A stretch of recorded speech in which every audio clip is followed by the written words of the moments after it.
Daily Urdu کی معزز ناظرین، میں ہوں سلمان سلطان اور آپ دیکھ رہے ہیں ڈیلی اردو ٹی وی۔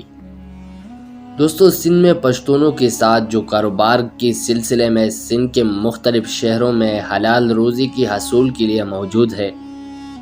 مقامی سطح پر جس ظلم اور بربریت کا مظاہرہ ہو رہا ہے اور جس بدمعاشی سے ان کے کاروبار کو بند کیا جا رہا ہے،